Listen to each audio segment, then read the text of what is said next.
Ikaze muri aya makuru haramutse avugwa mu bitangazamakuru bitandukanye. Turababwira ko i Bugesera umugabo arembeye mu bitaro nyuma y'uko umugore wamusutseho amavuta yatuye kubera gufuha. Naho muri Eswatini haravugwa inkuru idasanzwe. Ni umusirikare umwe mu bashinzwe kurinda abayobozi bakomeye yiyahuriye mu biro by'umwami Muswati wa gatatu. Naho nyuma y'uko umushumba wa Kiliziya Gatolika ku isi Papa Leon wa 14 agira uruzinduko mu gihugu cya Cameroon ku mugabane wa Afurika. Uburo haravugwa ruswa mu kumwakira kugeza nibukuru aho muri Cameroon. Naho muri Leta Zunze Ubumwe za Amerika Cole Allen yatangiye kuburanishwa.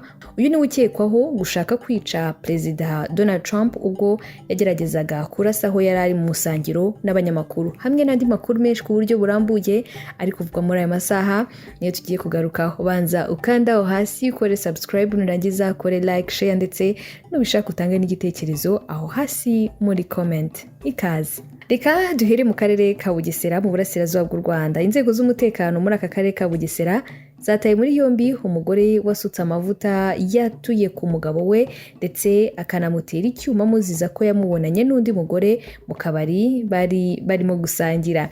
Ibi rero byabaye mu ijoro ryo kuwa gatandatu rishyira ku cyumweru ari ku itariki ya 26 z'ukwezi kwa kane mu mwaka wa 2026, bibera mu kagari ka Kanzenze murenge wa Ntarama mu karere ka Bugesera.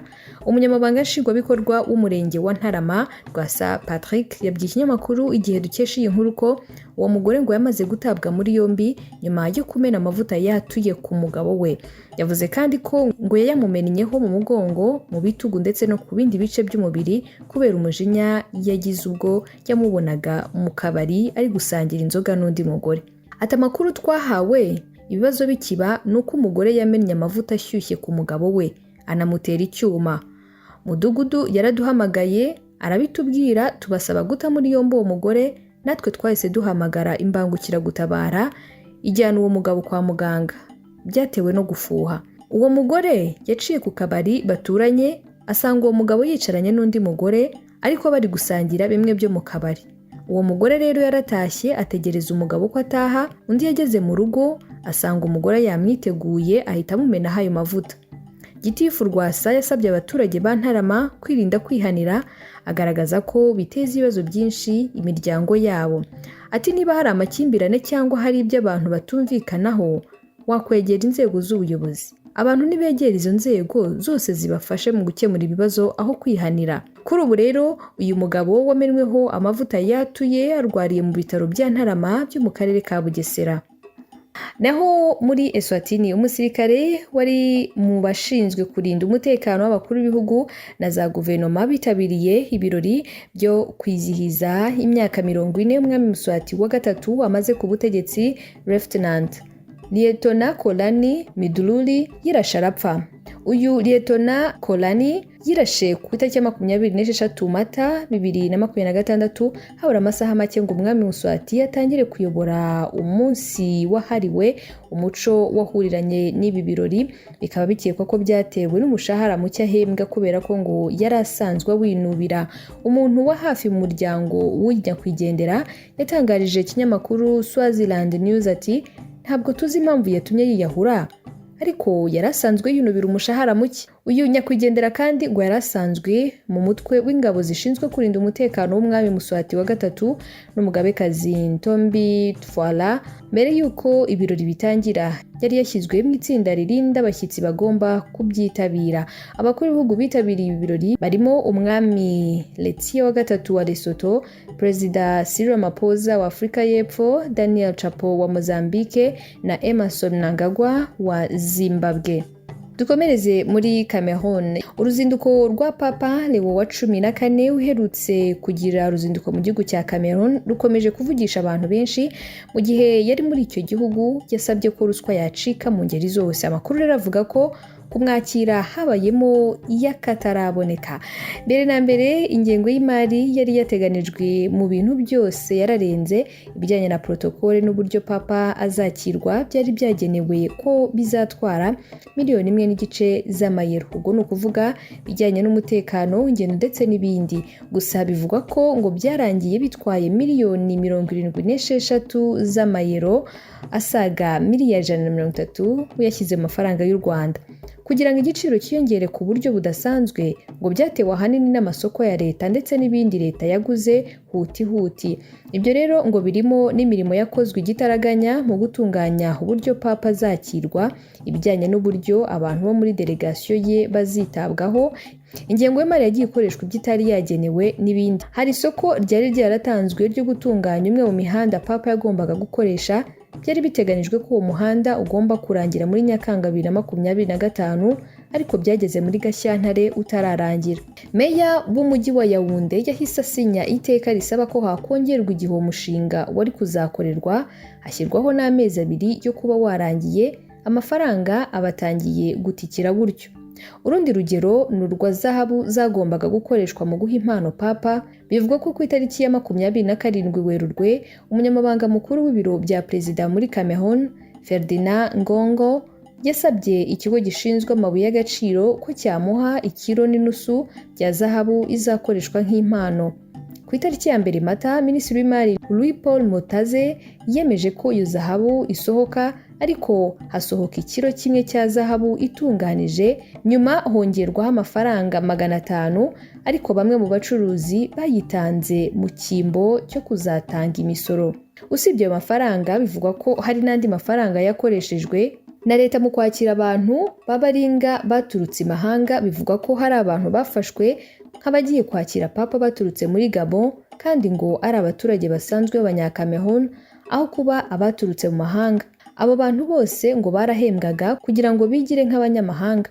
Ikindi nuko kandi abahoze ari abadiplomate badafite inshingano n'imwe mu buyobozi nabo bakusanijwe bakishyurwa amacumbi muri hoteli zikomeye zirimo nka Hilton ndetse na Montfebe i Yaounde, hagakoreshwa amafaranga ya leta. Ibyo byose ngo byakorwaga n'abantu bo hafi ya Perezida Paul Biya. Reka noneho twerekeze muri Leta Zunze Ubumwe za Amerika. Cole Thomas Allen wateje umutekano muke akarasira muri hoteli ya Hilton aho Donald Trump yari ari gusangira n'abanyamakuru yatangiye kuburanishwa ndetse akurikiranyweho ibyaha birimo gushaka kwica perezida wa Leta Zunze Ubumwe za Amerika. Cole Thomas Allen yatangiye kuburanira mu rukiko rw'i Washington DC ku ya 27 Mata 2026, ariko adahari. Uretse gushaka kwica perezida wa Amerika, uyu mugabo w'imyaka 31 y'amavuko akurikiranwa gukoresha imbunda mu bugizi bwa nabi no kwambukiranya intwaro ava muri leta ajya mu yindi leta agamije icyaha. Umushinjacyaha Jocelyn yavuze ko Allen yambutse leta nyinshi agambiriye ibyaha birimo kwica perezida wa Amerika. Nyuma y'iri sanganya ryabaye ku ya 25 Mata 2026, Donald Trump yabajijwe uko yiyumvaga ati ntabwo banari mfite n'ubuzima, tuba mu isi idashobotse. Allen naramuka hamwe n'icyaha cyo gushaka kwica perezida Donald Trump azahanishwa icyaha cyo kwambukana imbunda mu yindi leta ugamije icyaha, yahanishwa igifungo cy'imyaka 10, mu gihe icyo gukoresha imbunda mu bugizi bwa nabi nabyo yahanishwa igifungo cy'imyaka 10. Biteganijwe ko uyu mugabo azongera kuburanishwa ku wa 4 w'iki cyumweru, humvwa niba azakomeza kuburana afunze. Tukivuga kuri iyo ngingo kandi, wahoze ayobora Leta Zunze Ubumwe za Amerika Barack Obama wabaye perezida w'iki gihugu yamaganye igitero cyagabwe kuri hoteli yari yakiriye ibirori bya perezida Donald Trump n'ibirori byo gusangira n'abanyamakuru bakora inkuru muri White House. Obama yavuze ko nubwo atazi impamvu z'uwagabye kiriya gitero cyo kuwa 6, buri wese gakwiye kwamagana igitekerezo cyo gukoresha ubugizi bwa nabi, ibyo yise violence ahantu hose demokarasi yashinze imizi. Mu butumwa bwe, Obama yavuze ko ashima uko abashinzwe umutekano w'igihugu babyitwayemo, ndetse avuga ko umwe muri bo warashwe yizeye ko ubuzima bwe bugenda neza. Uyu Allen ukekwa kuba yaragabye icyo gitero yanditse inyandiko avuga ko impamvu yabimuteye, avuga ko perezida Donald Trump ari umuntu usambanya abana, umuntu ufata abagore ku ngufu, ndetse akaba ari umugambanyi. Muri iyo nyandiko Allen avuga ko mubo yaragambiriye abashinzwe umutekano batarimo, ariko ko uwari kumwitambika yari kumurasa. Yavuze ko abakozi ba hoteli, abanyamakuru ndetse n'abandi bashyitsi ntacyo yari kubatwara. Mu migambi ye ngo yagombaga kurasa kuri Perezida Trump ndetse n'abandi bashyigikiye ibyo akora mu buyobozi bwe. Mu yandi makuru akomeje kuvugwa nuko hari ubwato bunini cyane buturuka mu Burusiya bwanyuze mu muhora wa Hormuz nubwo uyu muhora ufunze. Ubwato bunini cyane bufitanye isano n'umwe mu bantu bakomeye cyane bashyigikiye umukuru w'igihugu cy'Uburusiya Vladimir Putin bwanyuze mu muhora wa Hormuz nubwo iyi nzira ifunze. Ubu bwato n'ubwitwa No bufite uburebure bwa metero 142 bufitanye isano kandi n'umwe mu bahirwe bakomeye mu Burusiya wanafatiwe ibihano Alexei Moldashov bwavuye i Dubai bujya i Muscat muri Oman mu mpera z'icyumweru gishize. Aba kandi ari bumwe mu bwato bw'abantu ku giti cyabo buke cyane bwaciye muri iyo nzira muri aya mezi ashize. Muri iyi minsi Iran yagiranye ibiganiro byo ku rwego rwo hejuru n'Uburusiya mu gihe guhangana kwayo na Leta Zunze Ubumwe za Amerika ku bijyanye no kongera gufungura uwo muhora bigikomeje. Hafi cya gatanu cya esanse y'isi hamwe na gaze bisanzwe bica muri uwo muhora wo mu mazi. Nubwo Alexei Moldashov afitanye ubushuti bwa hafi na Vladimir Putin, ubwo bwato ntibumwanditseho ariko ibyangombwa bigaragaza ko bwanditswe ku ishyirahamwe ry'umugore we mu mwaka w'2022. Ngayo nguko amakuru ari kuvugwa mu bitangazamakuru bitandukanye hirya no hino ku isi.